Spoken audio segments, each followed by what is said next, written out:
Estimados hermanos y amigos, el tema de hoy es Jesús y el pecado humano. El pasaje de Juan 8:1 al 11 nos sitúa ante uno de los encuentros más impactantes entre Jesús y el pecado humano. No se trata solo del pecado visible de una mujer sorprendida en adulterio, sino del pecado oculto, religioso y manipulador de quienes la acusan. En esta escena, el Señor no solo responde a una trampa maliciosa, sino que desenmascara la verdadera condición del corazón humano. Los escribas y fariseos utilizan el pecado ajeno como instrumento para sus propios fines perversos, mostrando que el pecado no es únicamente una transgresión moral, sino también una disposición interna de injusticia y de dureza. Jesús, en cambio, revela la santidad de Dios, sin caer en el legalismo cruel ni en la permisividad moral. Su palabra atraviesa las conciencias, igualando a todos bajo la realidad del pecado. Así, este relato nos confronta con una verdad central. Todos somos pecadores delante de Dios, pero también nos muestra que en Cristo hay una respuesta llena de verdad y de gracia. Aquí no solo vemos el juicio de Dios, sino también su misericordia redentora. Veamos cómo los fariseos se sirven del pecado ajeno con fines partidistas perversos. Los fariseos buscaban el momento propicio para tender una trampa a Jesús. Los fariseos sabían que Jesús enseñaba la palabra de Dios cada día. Lo sabían. Juan 8:1 al 2. Y Jesús se fue al monte de los olivos, y por la mañana volvió al templo. Y todo el pueblo vino a él, y sentado él les enseñaba. Así pues, ellos que sabían, conocían las idas y venidas de Jesús, buscaban entre sus movimientos el propicio para tenderle una trampa. Buscaban matar la imagen de Jesús ante sus discípulos, ante sus oyentes. Esto es lo que se conoce como muerte social, es decir, destruir la imagen de una persona en su contexto social, en su entorno, de manera que la gente rechace a esa persona. Esto es la muerte social, destruir a una persona en cuanto a su imagen social, en cuanto al aprecio que puedan tenerle entre las personas. Pues bien, los fariseos buscaban matar la imagen social de Jesús. Nos dice Juan 8:3 que entonces los escribas y los fariseos le trajeron una mujer sorprendida en adulterio y poniéndola en medio, dice el texto. El malo se aprovecha de la conducta previsible del bueno para ir en su contra. El malo sabe cómo actúa el bueno y este conocimiento previo del comportamiento previsible del bueno, el malo lo utiliza a su favor. En este caso, era matar la imagen de Jesús, dar muerte social a Jesús. Una de las maneras más malvadas de destruir a una persona en vida. Eso es lo que querían hacer los fariseos con Jesús. Para ello fingen tener interés por conocer la opinión de Jesús sobre el pecado. No todo el que pregunta sobre religión, sobre la Biblia, sobre Jesús, realmente busca la verdad. Hay personas que pueden hacer buenas preguntas, aparentemente buenas preguntas, y tener un fin retorcido detrás. Los fariseos fingen tener interés por conocer la opinión de Jesús sobre el pecado y crean una situación ideal, un relato ideal para sus propósitos, obviamente, para hacer su pregunta cacciosa, maliciosa. No se daban cuenta, los fariseos, en su maldad, no se daban cuenta que aquella pregunta tenía contradicciones, como todo lo que se hace con un propósito malo, pues el mal ciega a las personas, el mal confunde a las personas. Unas veces les lleva a hacer más mal del que piensan o planean, y otras veces no se dan cuenta que sus propias preguntas les dejan en evidencia. El caso es que esta gente se presenta ante Jesús con aquella mujer, presuntamente sorprendida en el acto mismo de adulterio, y nos dice que Juan 8:3 nos dice que los escribas y los fariseos le trajeron una mujer sorprendida en adulterio y poniéndola en medio, entre Jesús y ellos. Pero ya había una contradicción aquí. Si la mujer fue sorprendida infraganti, en el acto mismo de adulterio, infraganti, ¿dónde estaba el hombre? Sorprender a una persona en el acto mismo significa sorprender a esa persona y la otra con la que está practicando sexo. Entonces, si trajeron a una de las partes, ¿dónde estaba la otra parte? No podía ser en el acto mismo del adulterio si estuviera sola. Tenía que estar con otra persona. Si la sorprendieron a ella y la prendieron a ella y la cogieron a ella, ¿dónde estaba la otra persona? Así, esto nos lleva a preguntarnos, ante esta trama oscura, si el hombre fue parte del plan, de la trama, para crear la situación de conspiración que los fariseos necesitaban. Entonces, si el hombre fue parte del plan, si convinieron con el hombre en ir con la mujer, que se fuera con la mujer, para después ellos aparecer y sorprenderla a ella y solamente a ella en el acto de adulterio, entonces, según esto, si fue así, estamos especulando, pero si fue así, la mujer fue una víctima de la maldad de los fariseos. Si fue una trama, porque está claro que algo, algo oscuro hubo, porque solamente presentan a la mitad de los que participaron en el acto, a la mujer. Está claro que aquí había un acto extraño en lo que sucedió.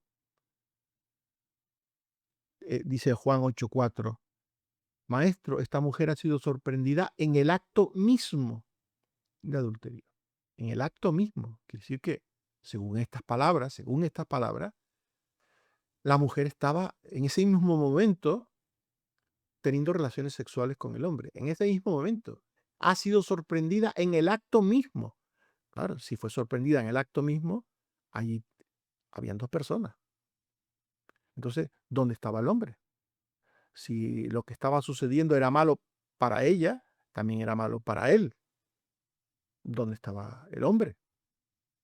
Por tanto, esto ya nos muestra que aquello fue una trama, que aquello fue un plan, una conspiración urdida para ir contra Jesús.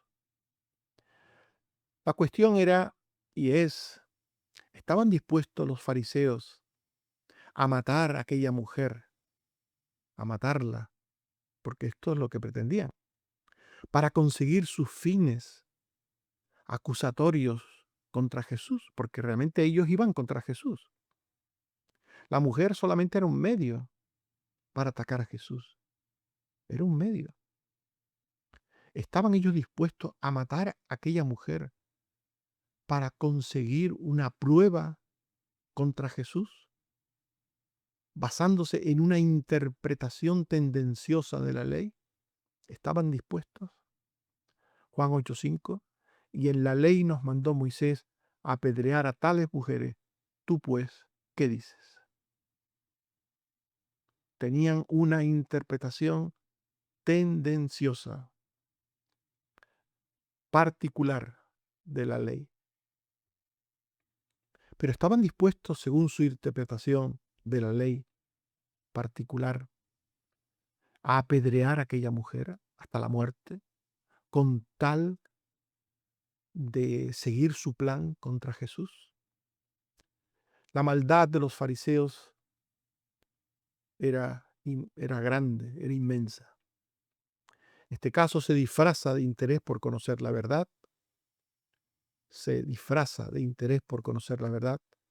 por tanto era mala por su hipocresía, en primer lugar, por su falsa piedad, por su apariencia de justicia, de deseo de obedecer a Dios, de hacer la voluntad de Dios. Todo aquello era falso, falso. La pregunta escondía una doble trampa para Jesús. Era una trampa meditada, bien meditada. Ellos creían que no tenían otra cosa mejor, no se les había ocurrido otra cosa mejor que aquello. Porque Jesús, según su pensamiento, el de ellos, no podía escapar de la trampa. Era una trampa de la que no se podía escapar. Porque, según ellos, Jesús podía decir no o sí. Solo podía decir una de dos, sí o no, no o sí. Si Jesús decía no, que la mujer no debía ser apedreada, si Jesús decía no apedreéis a la mujer, le acusarían ante los judíos de negar lo que decía la ley.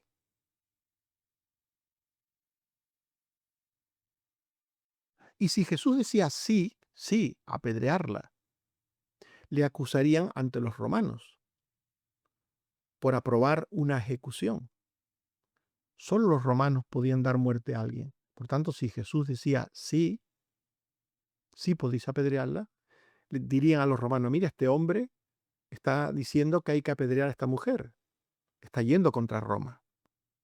Si decía no, le acusaban ante los judíos, si decía sí, le acusaban ante los romanos. Por tanto, la pregunta escondía una doble trampa para Jesús. Por eso dice Juan 8:6, mas esto decían tentándole para poder acusarle. Ellos querían acusarle de una manera u otra y habían encontrado la trampa ideal. Pero Jesús, inclinado hacia el suelo, escribía en tierra con el dedo. Jesús, que conocía el corazón de los hombres, como nos dice Juan 2:24 al 25, no mostró aparente interés por contestar a una pregunta que escondía detrás una maldad y un pecado horrible. En vez de contestar lo que ellos esperaban, sí o no, la respuesta de Jesús fue sorprendente. La respuesta de Jesús fue sorprendente porque habló sobre el pecado, sobre lo que el pecado es, sobre lo que el pecado merece, al tiempo que desbarató la trampa de los fariseos. La respuesta de Jesús fue justa, fue sabia, fue responsable y fue misericordiosa. Juan 8:7. Y como insistieran en preguntarle, se enderezó y les dijo, el que de vosotros esté sin pecado, sea el primero en arrojar la piedra contra ella. Fue justa, porque Jesús no justificó la conducta de la mujer. Aunque sabía del error tendencioso, oculto de ellos, y sabía que habían preparado aquel engaño, aquella artimaña con malicia, Jesús no justificó la conducta de la mujer. La ley a la que hacen referencia los judíos hablaba de hombres y de mujeres, no solo de mujeres. Y si hablaba de hombres y de mujeres, ¿por qué trajeron solo la mujer? ¿Por qué? ¿Por qué ellos dicen que la ley dice que a este tipo de mujeres hay que apedrearla? A este tipo de mujeres. La ley no decía a este tipo de mujeres. Hablaba de una conducta pecaminosa y de lo que en la ley eterna de Dios merece el pecado. Por tanto, la conducta de Jesús, la respuesta de Jesús fue justa. Una respuesta justa. No justificó el pecado de la mujer. Fue una respuesta sabia porque muestra su armonía con la enseñanza de la ley al tiempo que recuerda la universalidad del pecado. Es cierto que aquella ley que citan ellos hablaba del pecado, de lo terrible que es el pecado, pero la Biblia enseña también que nadie está libre de pecado. Nadie. El que no peca de una manera, peca de otra. Normalmente el ser humano actúa como los fariseos. Suele ver la paja en el ojo ajeno y no echa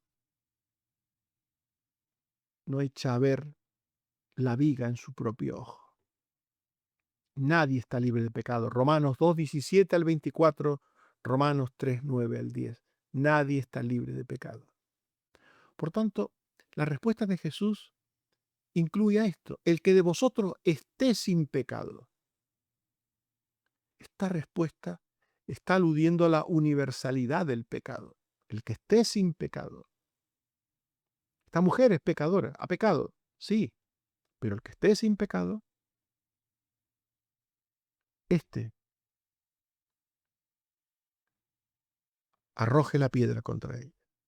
Aquí nos muestra el Señor su actitud responsable, su respuesta responsable.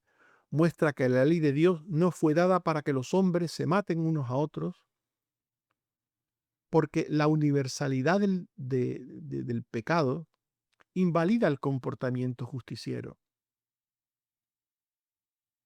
Es precisamente la universalidad del pecado lo que Dios quería que los hombres vieran cuando dio su ley.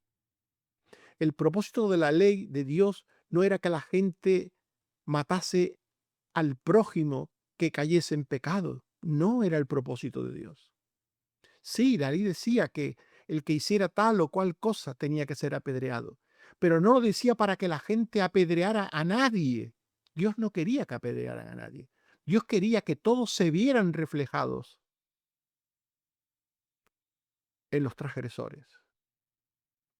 Dios quería que todos se vieran reflejados y pensasen, pero es que también yo he hecho cosas malas. Yo no he hecho esto que ha hecho este, pero he hecho otras cosas.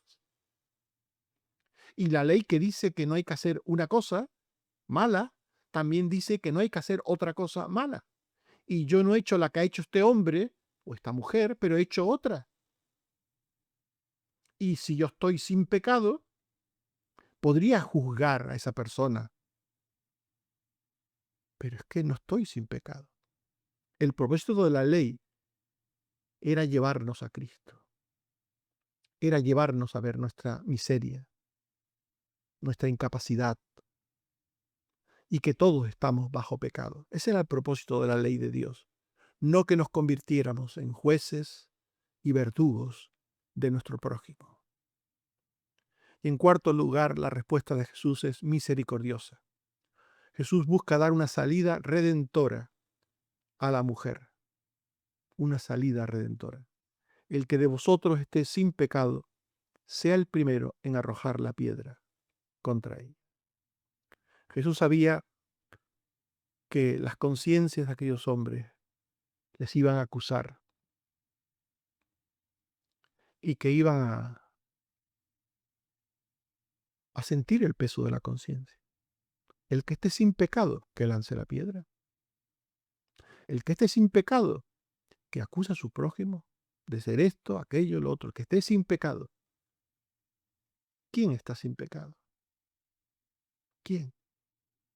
¿Quién puede decir de alguien es un mentiroso, es un ladrón, es un homicida? ¿Quién puede señalar a alguien y acusarlo de algo, siendo él lo mismo u otra cosa semejante? ¿Quién puede hacer eso? Solo un hipócrita, como los fariseos. Solo un hipócrita. Solo un ciego, como los fariseos, puede hacerlo. Jesús esperó a que su palabra, la palabra de Dios, hiciera efecto en las personas allí presentes. La obra de Dios requiere de su tiempo. El tiempo de Dios es nuestro buen tiempo. El tiempo que Dios quiere para nosotros es nuestro buen tiempo. Juan 8:8. E inclinándose de nuevo hacia el suelo, siguió escribiendo en tierra. Jesús dijo aquellas palabras y esperó a que hicieran efecto. Y cuando el tiempo de Dios llegó, el corazón humano, tocado eficazmente por la palabra de Jesús, por la palabra de Dios, actuando sobre las conciencias de aquellas personas, les llevó a meditar sobre sí y les llevó a avergonzarse de sí y sencillamente a marcharse. Juan 8:9. Pero ellos al oír esto, acusados por su conciencia, salían uno a uno, comenzando desde los más viejos hasta los postreros, y quedó solo Jesús y la mujer. Los acusadores se sintieron acusados por su propia conciencia.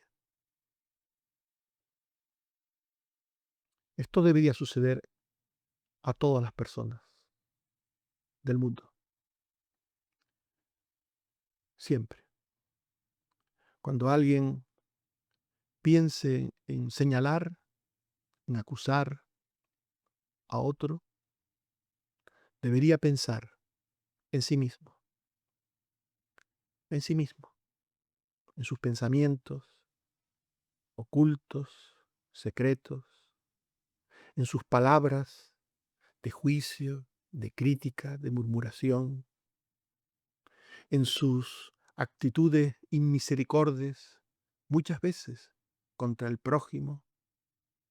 Y no hablemos si en esas mismas personas hay pecados de comisión, pecados terribles.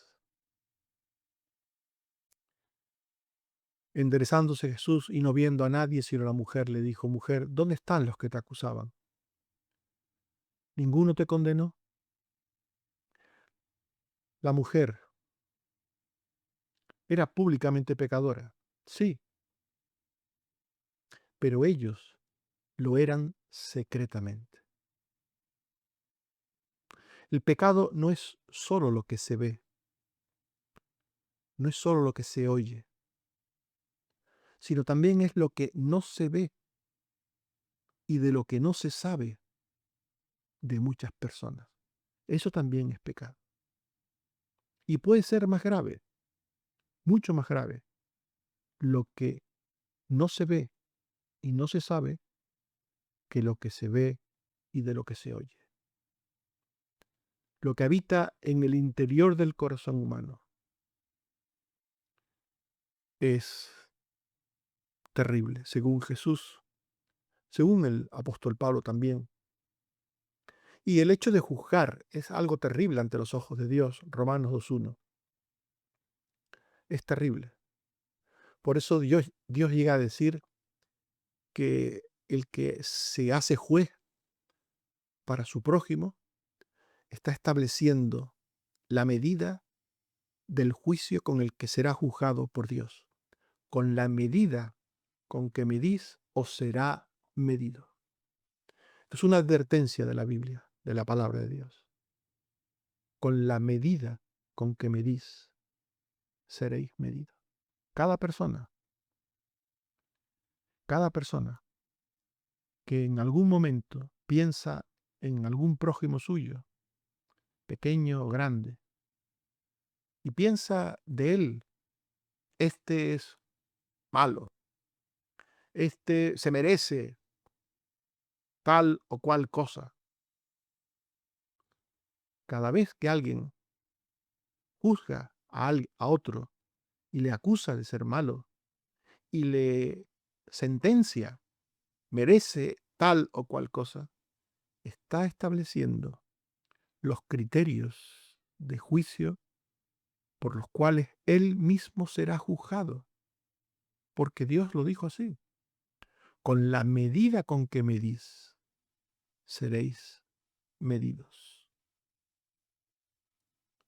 Por tanto, Jesús actuó con misericordia con la mujer.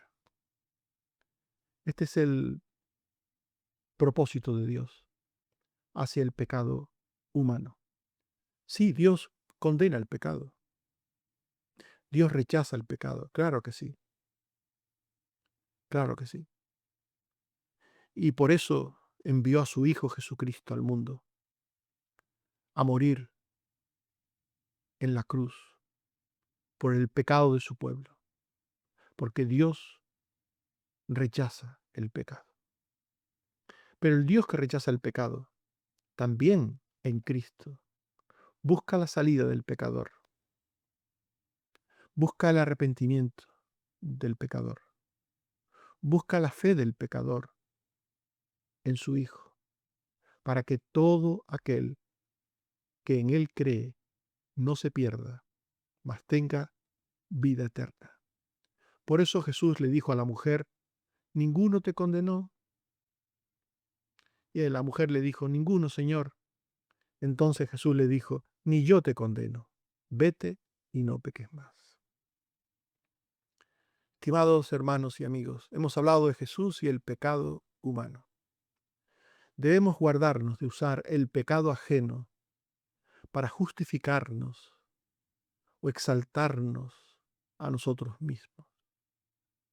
Debemos examinar nuestro propio corazón, recordando que todos estamos bajo la misma condición de pecado delante de Dios. Todos. Debemos aprender de Cristo a unir la verdad con la misericordia, a no justificar el pecado, pero tampoco destruyamos al pecador. Debemos valorar la obra de la gracia que despierta la conciencia y conduce al arrepentimiento genuino. Debemos responder al llamado de Jesús. Debemos vivir en una vida transformada, dejando atrás el pecado y andando en santidad, y desde esa vida transformada llevar a otros la buena nueva de que todo aquel que cree en Cristo será salvo. Que el Señor nos bendiga y nos guarde. Amén. Oremos. Señor, te damos gracias por tu palabra. Ayúdanos a entender las cosas como tú nos las muestras, a entender el pecado en su maldad, en su abominación terrible ante ti, para arrepentirnos, para arrepentirnos, para, por tu gracia, acudir a tu Hijo, arrepentidos, creyendo en Él. Ayúdanos, Señor, a ver el pecado y al mismo tiempo la cruz. Y ayúdanos también, Señor, a no ser jueces nunca de nadie. Ten misericordia de nosotros y haznos ser misericordiosos. Como tú tuviste misericordia de nosotros, ayúdanos a tener misericordia de otros. Líbranos, Señor, de ser fariseos. Líbranos, Señor. Gracias por tu palabra.